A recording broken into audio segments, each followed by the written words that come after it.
I was 17, the summer happened. My mom sent me to stay with my cousin Leo out in Montana. She thought it'd be good for me. Get away from the city, clear my head after the whole suspension from school thing. You know, fresh air, no screens, wholesome work. Leo lived with his dad on this stretch of land so flat and empty, it looked like the sky might just swallow the earth whole. At night, you could see every star like it was reaching out to touch you. I'd never seen darkness that thick before. Real, total dark. It messed with your head. The days were long. We helped his dad fix fences, feed cattle, chase off coyotes. Nights were better. We'd lie on the roof of the old barn, watching satellites crawl across the sky and trying to guess which constellations we were staring at. The weird stuff started 3 nights in. It was just after midnight. Leo and I were on the barn roof, halfway through a bag of Doritos when the stars shifted. That's the best way I can describe it. 1 second, everything was normal.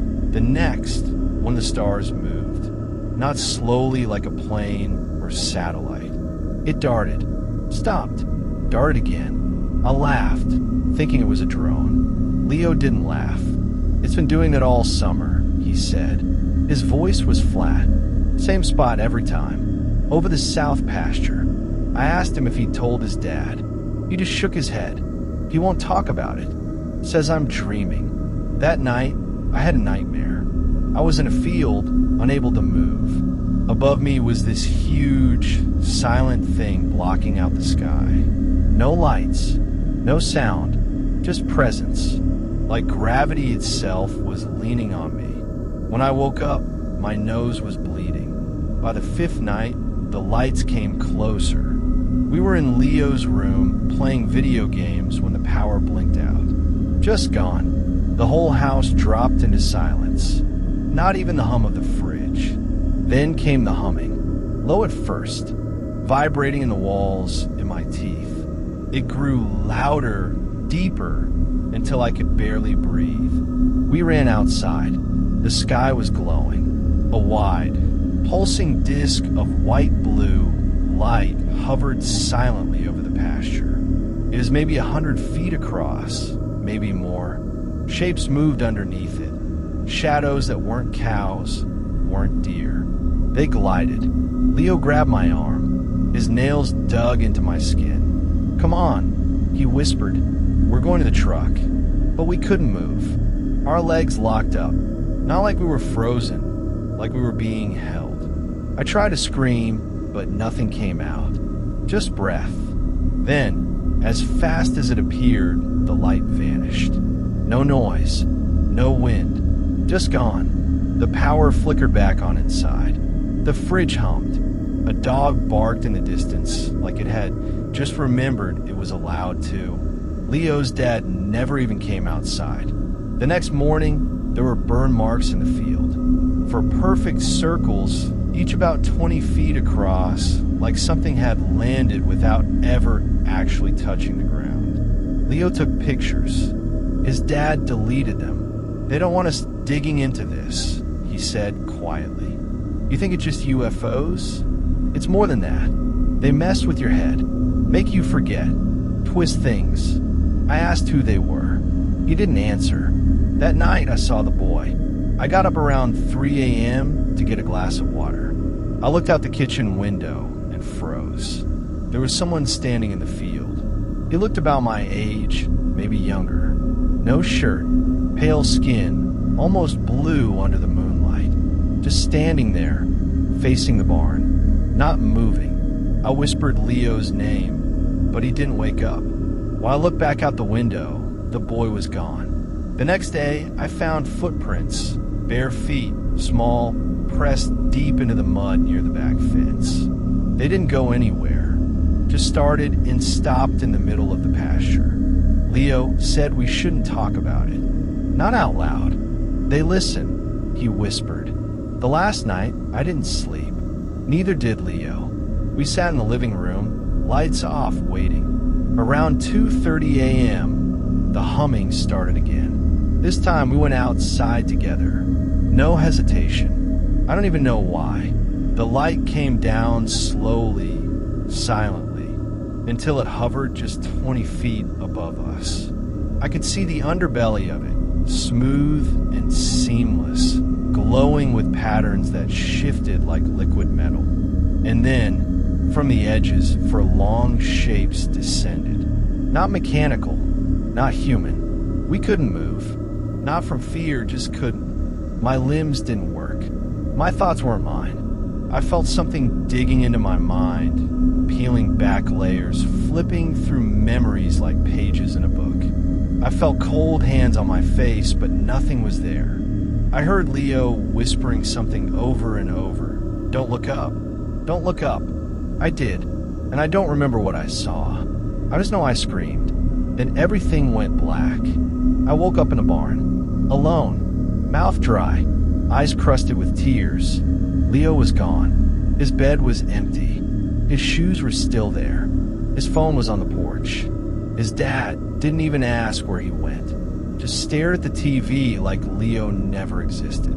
When my mom came and picked me up, I didn't argue. I didn't say goodbye. That was 2 months ago. I haven't heard from Leo. His number doesn't work. His Instagram is gone. No one at school remembers him. But some nights, I hear the hum. And when I close my eyes, I see lights and a sky that watches back. I never believed in UFOs. Not really.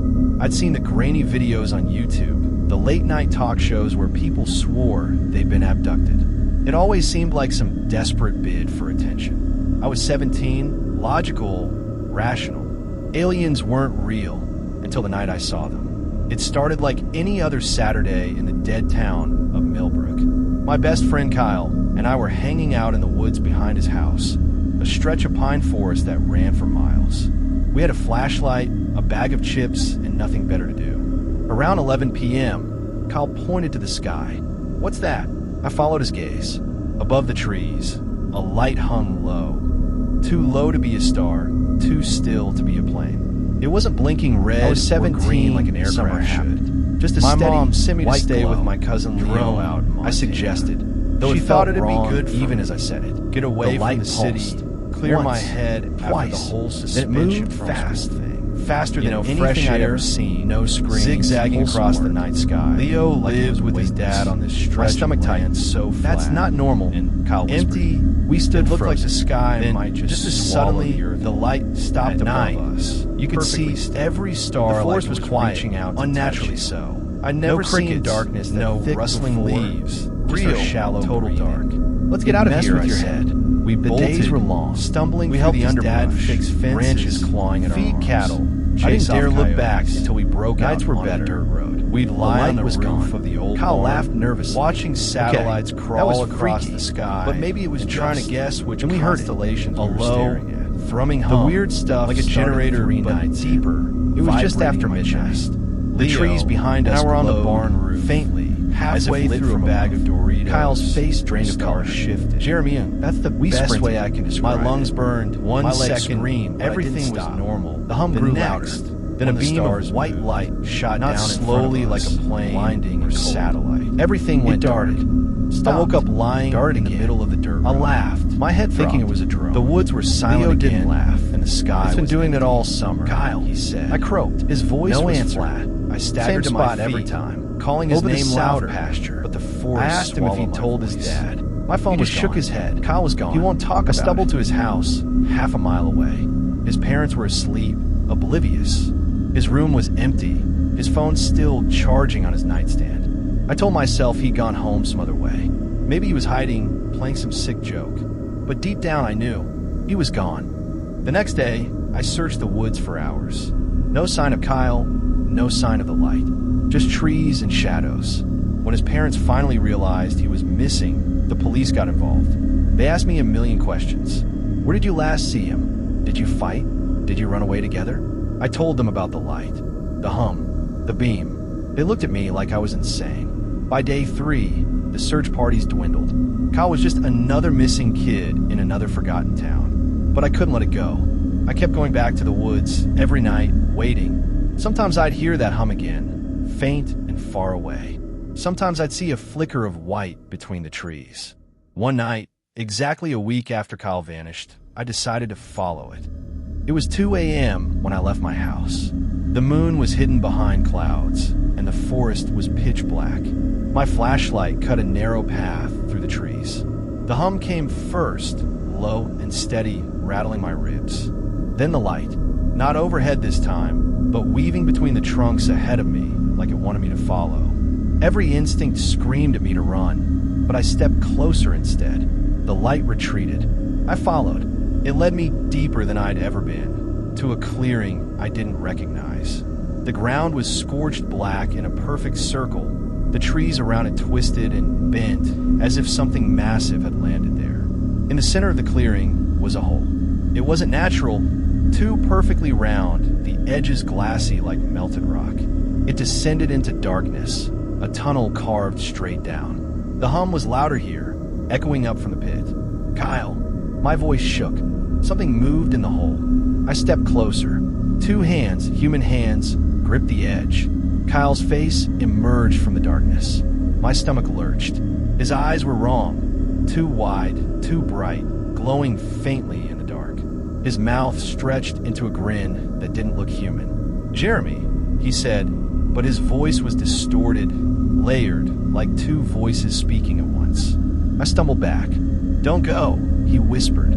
"Come down. They want to meet you." His hands reached for me, fingers unnaturally long now, joints bending the wrong way. I turned to run. The hum became deafening. The trees glowed. And then, I don't remember what happened after that. I woke up in my bed the next morning, clothes filthy, shoes caked with mud. My parents said they thought I'd been home all night. My phone showed photos, blurry, distorted images of the clearing, the hole, the light. But Kyle is still gone. Every night, I hear the hum outside my window. It's getting louder. And last night, I saw Kyle. He was standing at the edge of the woods, staring up at my window, that same unnatural grin on his face. He didn't say a word, but I know he's waiting for me. And I think, tonight, I'm going to follow him.